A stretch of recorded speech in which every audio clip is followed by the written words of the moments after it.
আসসালামু আলাইকুম। এটা হচ্ছে আমার ছাদ বাগান, ছোট্ট পরিসরে শুরু করা। আস্তে আস্তে ইনশাল্লাহ অনেক গাছ লাগাবো। এই পর্যন্ত এই গাছগুলো লাগাইলাম। আমার খুব ইচ্ছা যে ছাদ বাগানের মধ্যে, ছাদের মধ্যে সব ধরনের সবজি গাছ, ফলের গাছ থাকবে। ইনশাল্লাহ একটা একটা করে ব্যবস্থা করতেছি, ইনশাল্লাহ হয়ে যাবে। এই যে দেখতেছেন, এটা হচ্ছে মালটা গাছ। এখানে একটা মালটাও ধরতেছে, ছোট্ট দেখা যাচ্ছে। তো এটা নিয়ে আসছিলাম হচ্ছে ঢাকা বৃক্ষ মেলা থেকে। আর এটা হচ্ছে আমড়া গাছ। এই গাছটা নিয়ে আসছিলাম বৃক্ষ মেলা থেকে, ঢাকা থেকে। এটার মধ্যে অনেকগুলো আমড়া ছিল, এখন দুইটা আমড়া আছে। আনতে আনতে সব কয়টা পড়ে গেছে, এখন নতুন করে ডাইল গজাচ্ছে, হয়তো এগুলোতে হবে। এটা পেয়ারা গাছ, এটাও নিয়ে আসছিলাম ঢাকা থেকে। আর এই যে ছোট ছোট ব্যাগের মধ্যে দেখা যাচ্ছে, এই ব্যাগগুলো গড়েই বানানো হয়েছে। এই ব্যাগের মধ্যে হচ্ছে ১৫০০ বিচি লাগানো হয়েছে। ১৫০০ হবে এটাতে। আর এগুলোতে মরিচের চারা, দুইটা করে মরিচের চারা লাগানো হয়েছে। এই লাইনে যে কোটা দেখা যাচ্ছে সবকটি মরিচের চারা, প্রত্যেকটাতে দুইটা করে মরিচের চারা লাগানো হয়েছে। আর এটা হচ্ছে মিষ্টি কুমড়া, মিষ্টি কুমড়ার চারা। এই দুইটা হচ্ছে মিষ্টি কুমড়ার চারা। আর এটা উপরে ঘুড়ি দেওয়া হয়েছে, ঘুড়িটা আমি দিছি বাড়িতে আসা, ছুটিতে আসার পর এটা করলাম নিজে নিজে একা। ছাদের উপরে ঘুড়ি, খুব সুন্দর। নিচে অনেক ঠান্ডা থাকবে, এই জন্য ঘুড়িও হবে, ছাদের নিচে ঠান্ডাও থাকবে, দেখতেও ভালো লাগবে। এই যে এটা এখান দিয়ে আস্তে আস্তে আস্তে আস্তে করে উপরে উঠবে, এটাও আস্তে আস্তে করে উপরে উঠবে। তারপর এ পাশে পেঁপে গাছ।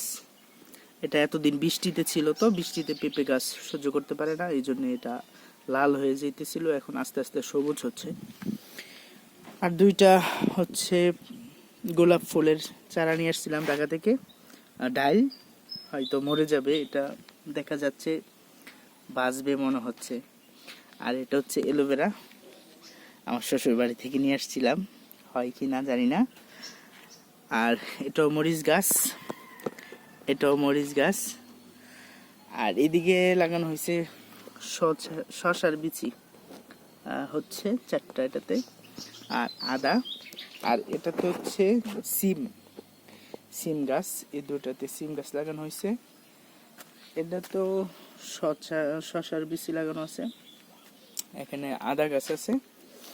আর এটা হচ্ছে লাউ গাছ, এটা হচ্ছে লাউ গাছ, এটা উপরে বেঁধে দেওয়া হয়েছে, আস্তে আস্তে করে উপরে উঠবে।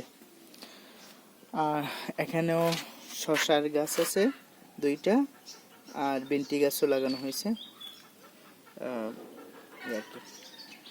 এগুলোতে খাবার হিসেবে আমি যেটা প্রস্তুত করেছিলাম, এখানে জৈব সার হিসেবে দিয়েছিলাম গোবর, তারপরে কিছু বালু মাটি, কিছু ইটের গুঁড়া, তারপরে ছাই, আর ওই রান্নাঘরের কিছু আর কি সবজির খোসা, এগুলো দেওয়া হয়েছে। তো ইনশাল্লাহ আস্তে আস্তে করে হয়তো সারটা ভরে যাবে গাছে। এখন তো মাত্র কেবল লাগাইলাম, ইনশাল্লাহ আমি পরবর্তী ভিডিওতে আপনাদেরকে সব কয়টা দেখানোর চেষ্টা করব।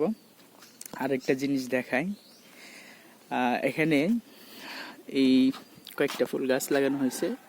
এগুলো ঢাকা থেকে নিয়ে আসা, আমার এক ছাত্রীর কাছ থেকে নিয়ে আসছি। এটাতে অনেক ফুল হয়। এটার সিস্টেম হচ্ছে সকাল 10টার দিকে ফুটে, আবার 3টার দিকে আবার হয়ে যায়, ফুলগুলো নষ্ট হয়ে যায়। এই যে আস্তে আস্তে করে ফুটতেছে, এটা 10টার ভিতরে একেবারে ফুটে যাবে। 8টা-9টা করে ফুল হয় সব সময়।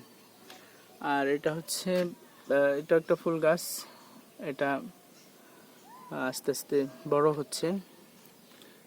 এটা তো ফুল হয়, এটাতে কম হয়, আর ওইটাতে বেশি হয়। ঠিক আছে, ভালো থাকবেন। ইনশাল্লাহ পরবর্তীতে আবার নতুন করে আবার ভিডিও দিব। আসসালামু আলাইকুম রহমতুল্লাহি ওয়া বারাকাতুহু।